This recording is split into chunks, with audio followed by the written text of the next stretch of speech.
நம்ம கலாச்சாரத்தில் எது செஞ்சாலும் நம்ம செயல், நம்ம வாழ்க்கை முறை,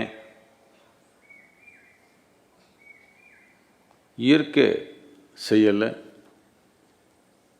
அதோடைய முறை, அதில் இணைஞ்சி நாம் செயல்படணுன்ற ஒரு நோக்கம்.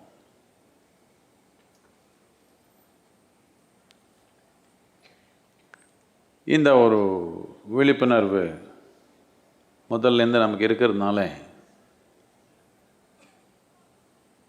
நாம் பல விதமான முறை உருவாக்கணும். எல்லாமே இயற்கை செயல் கூட இணைஞ்சு இருக்கிற மாதிரி. இந்த சூரிய மண்டலத்தில் என்ன நடக்குதோ அதுக்கு இணைஞ்சு நாம் இருக்கணும். அது கூட இணைஞ்சிருந்தால் தான் நாம் ஒரு முழு உயிராக வாழ முடியும். எல்லா சூரியன் சக்தியில் தானே வாழ இருக்கணும். எனக்கு கொஞ்சம் அதிகமாக இருக்கிறான், என்ன பண்ணுறது? அவனொன்றும் அதிகமாகலை, அப்படியே இருக்குது. நாம் கொஞ்சம் செடி மரம் எல்லாம் எடுத்துகிட்டு பிளெயினாக இருந்தால் நல்லா இருக்கும்னு நினச்சோம். கொஞ்சம் முகத்தில் அடைக்குது. மேலேருந்து மட்டும் இல்லை, கீழேருந்து அடைக்குது. அது கொஞ்சம் சரிப்படுத்தா சூரியன் ஒன்றும் நமக்கு பாதிப்பாக இருக்க மாட்டான். நம்ம உயிருக்கு மூலம் தானே. எல்லாம் நீங்கள் எல்லாம் சோலார் பவரா இல்லை டிஎன்இபியா? எப்படி? சோலார் பவர் தானே.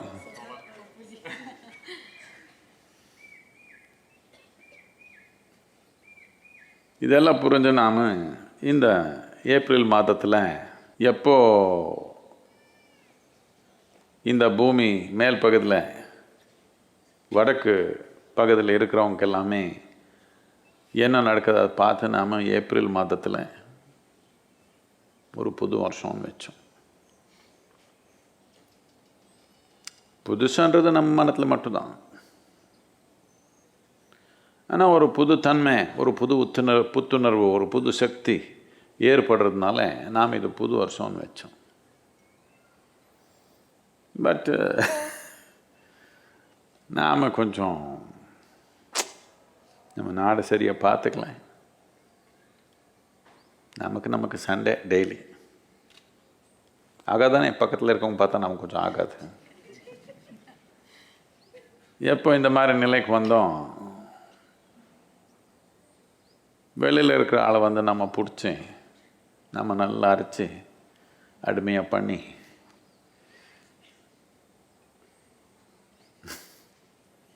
அவர் மாதிரி பண்ணிட்டாங்க. அவர் மாதிரி ஆகணும்னு ரொம்ப முயற்சி, தோல் மாறல.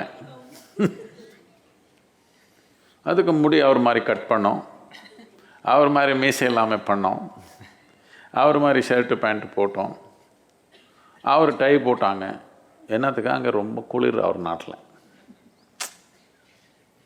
நாட்டில் ரொம்ப குளிர், கட்டிக்கணும் இப்படி, இல்லைன்னா இருக்க முடியாது. நமக்கு 40 டிகிரி. நாம் டை போட்டு போவோம். இது தூக்கு, இது போட்ட மாதிரி தான் உயிர் போகிற. அவர் பண்ணதெல்லாம் நாம் பண்ண போனோம்.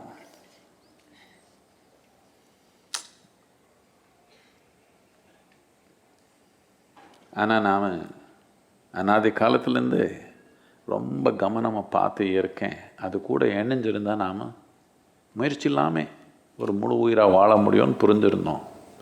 அதை விட்டுட்டோம். இது எப்படின்னா, ஒரு பயிர் வைக்கணுன்னா மழை காலம் வந்தப்புறம் உழை வச்சா ஒரு மாதிரி வருது. வெயில் காலத்தில் வைக்க முடியாதா?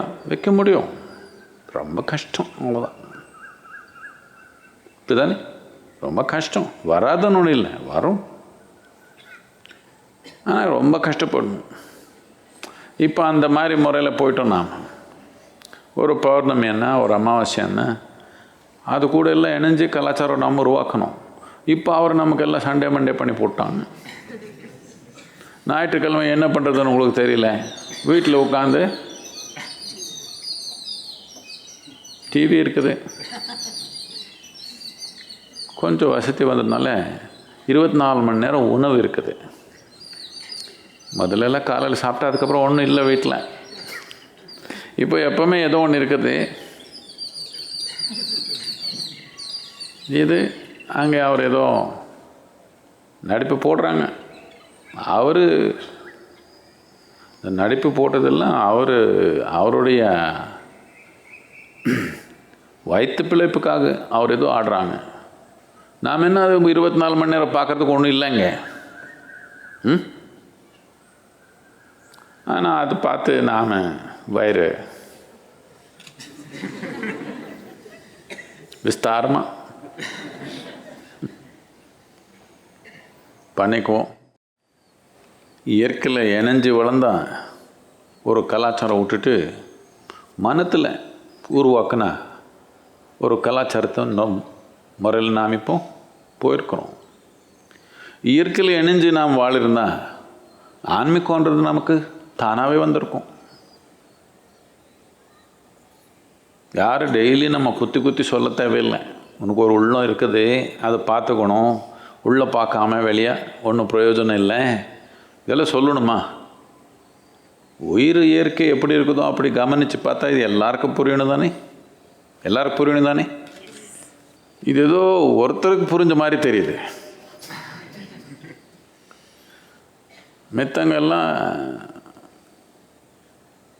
இதில் இருக்கிறாங்க. அதில் என்ன இருக்குது? அதில் நமக்கு நம்ம பழைக்குள்ளத்தில் நம்ம சமூகத்தில் என்னென்ன போட்டாங்களோ அதுதான் இருக்குது. அதில் ஒன்றும் புதுசாக இல்லை.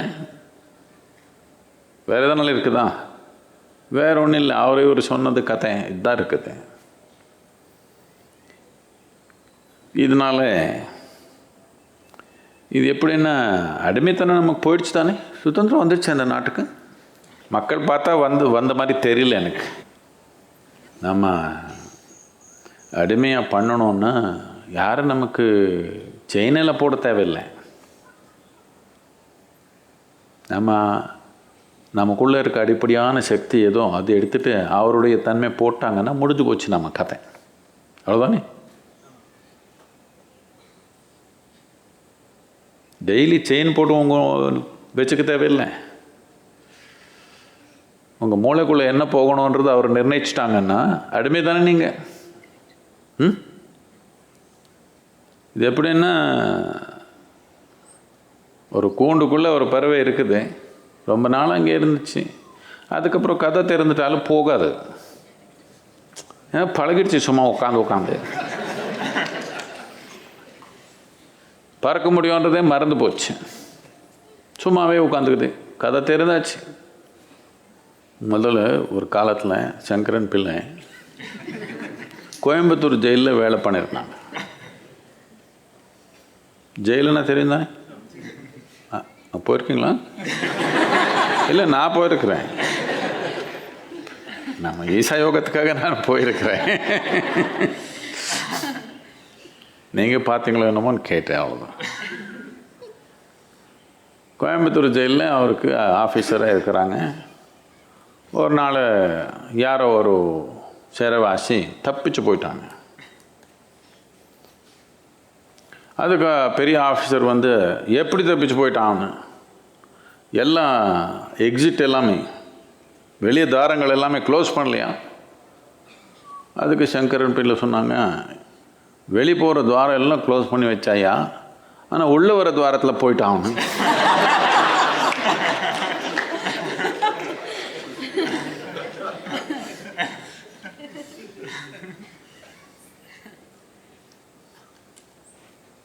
சுதந்திரன்றது ஒன்று இருக்குது.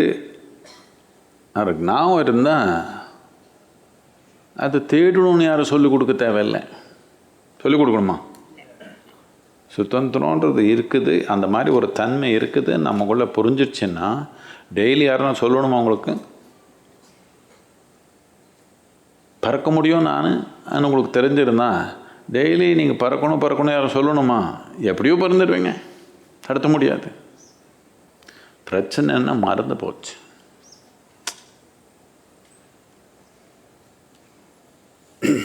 மறந்து போயிடுச்சுன்னா நாம் என்ன பண்ணுவோம்? நாம் தோல்வி ஆனாலும் ஜெயிக்கிற மாதிரி நம்ம காட்டிக்கணும். எல்லாம் அடிமைத்தனம் எல்லாத்தில். ஆனால் நாம் கொஞ்சம் நம்ம எதுக்கு இப்படி இருக்கிறோம்னு கேட்டால், அவர் நம்ம அடிமையாக பண்ணதுனால இப்படி இல்லை, நாம் மாடர்ன்னு நினச்சோம். மாடர்ன் ஒன்றும் இல்லை, பழைய காலத்தில் அவர் அப்படி தான் இருந்தாங்க, நாம் இப்படி தான் இருந்தோம். அப்படி தானே? இப்போது இன்னொருத்தர் மாதிரி நடந்தால் மாடர்ன் ஆகிடுவீங்களா? அப்படியா? இப்போ நமக்கு இப்படி வந்துச்சு, அந்த மேற்கத்திய நாட்டில் எப்படி நடக்கிறாங்களோ அப்படி நடந்துட்டால் நாம் கொஞ்சம் மாடர்ன் ஆகிட்டோன்னு ஆயிடுச்சு. தோல் கூட மாற்றிக்கணும்னு பாவம் ஆசை. என்னம்மா போட்டிங்களா?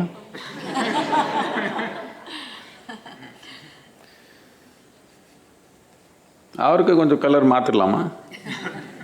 மயில அவர் மாதிரி பண்ணிடலாமா? கொஞ்சம் பேர் அவரு வெள்ளை கலர் ஆயிட்டாங்க. இது இந்த அடிமைத்தனம்ன்றது இன்னொருத்தர் நமக்கு கொடுக்கறது இல்லை, நமக்குள்ளே இருக்கிற தன்மை இது. இது நம்ம கலாச்சாரத்துக்கு அவர் கலாச்சாரத்துக்கு எதிரியா நாம் இதே பண்ணணுமா அது பண்ணக்கூடாதா? அப்படி இல்லை. இயற்கை கூட இணைஞ்ச மாதிரி இருந்தால் தானே பறக்க முடியும். கழுதை மாதிரி வேலை பண்ணலாமா? மனிதன் மாதிரி நடந்துக்கலாமா? மனிதன் மாதிரியான புத்திசாலியா குறைவாக பண்ணாலும் பெரிய வேலை நடக்கிற மாதிரி பண்ணால் தானே மனிதன் தன்மை. இல்லைன்னா சும்மா கழுத வேலை. இது எதுக்கு நான் சொல்கிறேன்னா, நாம் லௌகிக்கத்தில் வளரணுன்னாலும் சரி, ஆன்மீகத்தில் வளரணுன்னாலும் சரி, உபாயம் வேணும். உபாயம் இல்லாமல் வேலை பண்ணால், எதுக்கு உபாயம் இல்லாமல் வேலை பண்ணுறோன்னா, நம்ம மனத்தில் பலவிதமான ஏமாற்றங்கள் உறுதி ஆயிடுச்சு. இப்படி உறுதி வந்துச்சு நமக்கு, இந்த மாதிரி கலர் இருந்தால் தான் நல்லா இருக்குது, நமக்கு வந்துச்சு. வந்துச்சா இல்லையா? எப்போ இந்த மாதிரி ஏதோ ஒரு மனநிலை ஒரு தேவையில்லாத முடிவுகள் வந்துருச்சோ நமக்கு, நாம் எது எப்படி இருக்குதோ அப்படி பார்க்க முடியாது. எது எப்படி இருக்குதோ அப்படி பார்த்தா தானே அது நம்ம ஒரு நல்லபடியாக ஒரு ஓய்ந்த நிலையை நடத்துக்க முடியும். கண்ணு முன்னாடி இருக்குது எப்படி இருக்குதோ அப்படி பார்க்க முடியல. மனத்தில் ஒரு கலர் இருக்குது நமக்கு, அதே சொல்லுது நம்ம எப்போவுமே. எப்போ இப்படி ஆயிடுச்சோ நாம் எது எப்படி இருக்குதோ அப்படி பார்க்க முடியாது. எதனால் ஒன்று நாம் திருமைகரமாக செய்யணும்னா நாம் எப்படி இருக்குதோ அப்படி கிரகிக்கணும் தானே.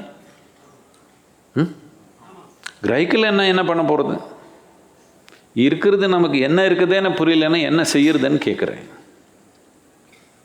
இந்த ஆன்மீகம் இவ்வளோ போதனை கொடுக்க தேவை வந்தது என்னத்துக்குன்னா, நம்ம உயிரன் என்ன நம்ம கிரகிக்கலை, நம்ம தன்மையான என்னன்னே நம்ம கிரகிக்கலை, சும்மா ஏதோ பண்ணிக்கிறோம்.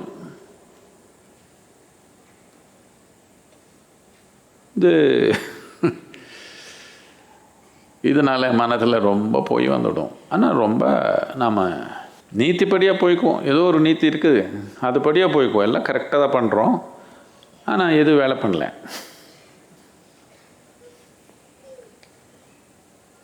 இதுக்கு முன்னாடி சங்கரன் பிள்ளை மீன் பிடிக்கிற ஆளாக இருந்தாங்க. ஒரு நாள் போய் பூரா நாள் உட்காந்துங்க, ஒன்றும் பிடிக்கல. அதுக்கப்புறம் மீன் கடைக்கு போனாங்க. மீன் கடைக்கு போய் நல்லா சைஸாக இருக்கிற 5 மீன் எனக்கு நீ வீச, நான் பிடிச்சிக்கிறேன் சொன்னான்.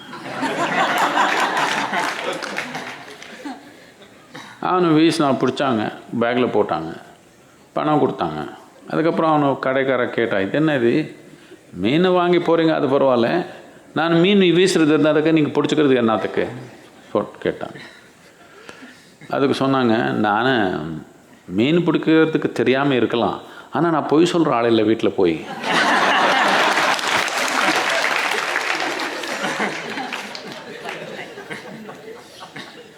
இந்த மாதிரி உண்மையில் இருக்கிறோம்.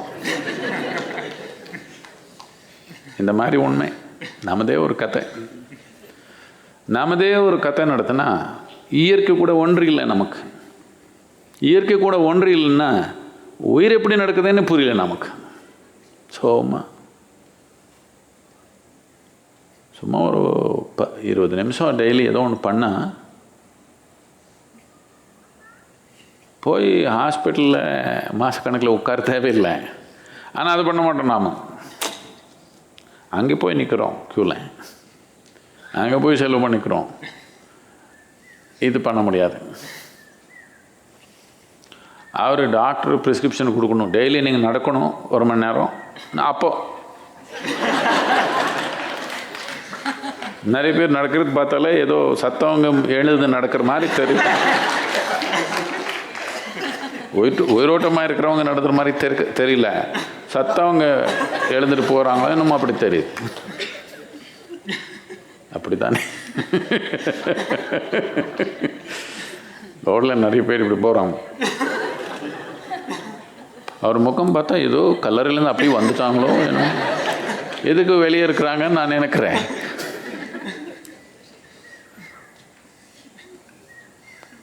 உயிர் நல்லபடியாக வச்சுருந்தா நமக்கு யாரும் ஜோக் சொல்ல தேவையில்லை. நமக்கு சிரிப்பு வருதா இல்லையா? உயிர் புத்துணர்வாக இருந்தால் சிரிப்பு வருதா இல்லையா? என்னம்மா கிச்சு கிச்சு பண்ணுமா அவங்க?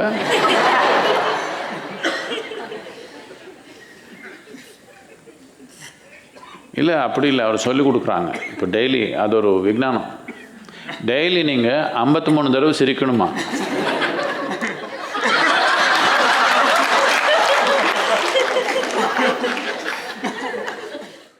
இந்த மாதிரி விஞ்ஞானம் வந்துச்சு நமக்கு.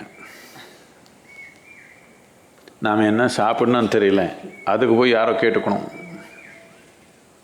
எப்படி உட்காந்துக்கணும், எப்படி நினைக்கணும், எப்படி சுவாசிக்கணும், ஒன்றும் புரியல நமக்கு. எல்லாமே யார்கிட்டயோ போய் கேட்டுக்கணும்.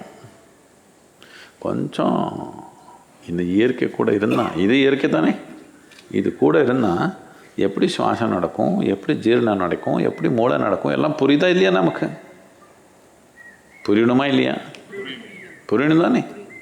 நீங்கள் தானே உள்ளே இருக்கிறீங்க, திருப்பி என்ன உங்களுக்கு எல்லாம் புரியணும் தானே? இல்லை இல்லை, அவர் வெளியிலேருந்து இப்படி வச்சு பார்க்கணும். உங்க இதையும் டுக்கு ஓடுதா இல்லையான்னு செக் பண்ணுறாங்க. அவர் செக் பண்ணுறாங்க உங்களுக்கு ஓடுதா இல்லையா, இல்லை நின்று போச்சான்னு. எனக்கு அதே சந்தேகம், ஓடு இருக்குதா எல்லாம் நின்று போச்சா. அதாவது எனக்கு எப்பவுமே சந்தேகம் தான். நிறைய பேர் பார்த்தோம்.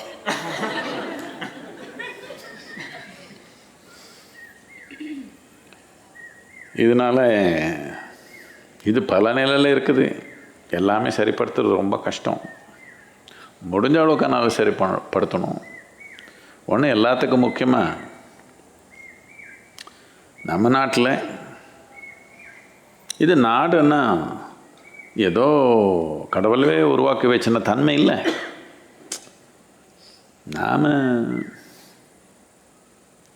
நாம் எல்லோரும் கூட ஒத்து வர முடியல. அதனால அங்கங்கே ஒரு லைன் போட்டோம் உலகத்தில். முதல்ல இதெல்லாம் ஒன்றா தான் இருந்தது. கொஞ்சம் அவர் கூட ஒத்து வரல, அதுக்கு அங்கே பாகிஸ்தானா இந்தியான்னு பண்ணோம். இப்படி தானே எல்லாமே ஆயிடுச்சு. இது சும்மா ஒரு அடையாளம், அவ்வளோதான். அப்படி இருந்தாலும் இப்போது இங்கே இருக்கிற ஜனத்தொகை முன்னேற்றமாக நாம் கூட்டிகிட்டு போகணும்னா நாட்டு கூட ஒரு நமக்கு அபிமானம் வேணும் தானே. நாமே உருவாக்குனது தான். ஆனால் நாமே உருவாக்கியிருந்தாலும் அதில் ஒரு தெம்பு, ஒரு உற்சாகம் நாம் கொண்டு வரலன்னா நடக்குமான்னு கேட்குறேன். உங்கள் குடும்பம் நீங்கள் தானே உருவாக்குனீங்க, அதில் ஒரு தெம்பு உற்சாகம் ஈடுபாடு இல்லைன்னா அது நடக்குமான்னு கேட்குறேன். இதே விதமாக தேசம்னா நாமே உருவாக்குனது தான். அதில் ஒரு தெம்பு உற்சாகம் ஈடுபாடு பெருமை இல்லைன்னா அது நடக்குமான்னு கேட்குறேன். இந்த மாதிரி ஒரு போதனை நடக்குது இப்போ. இதெல்லாம் போய் அப்படி இல்லை. எனக்கு தெரியா, உங்களுக்கு தெரியும் தானே, உங்களுக்கு தெரியும் தானே. சும்மா கல்யாணம் பண்ண மாதிரி நடிப்பு போட்டிங்க. ஆனால் ஈடுபாடுனால நல்லா நடந்திருக்கலாம். ஈடுபாடு இல்லாமல் நடத்தினா அசிங்கமாயிடும். அவ்வளோதானே, நீங்கள் உருவாக்கின போய் தானே. ஈடுபாடாக தெம்பாக ஈடுபட்டதுனால அது ஒரு அழகான சூழ்நிலையாக மாறி இருக்கலாம். ஈடுபாடு இல்லாமல் அது பற்றி ஒரு பெருமை இல்லாமல் வாழ்னா அசிங்கமாயிடுமா இல்லையா? அப்படியே நாடு அசிங்கமாயிடுமா இல்லையா? இந்த ஒரு நோக்கத்தில் பல செயல் இப்போ நம்ம ஆரம்பிச்சிருக்கிறோம்.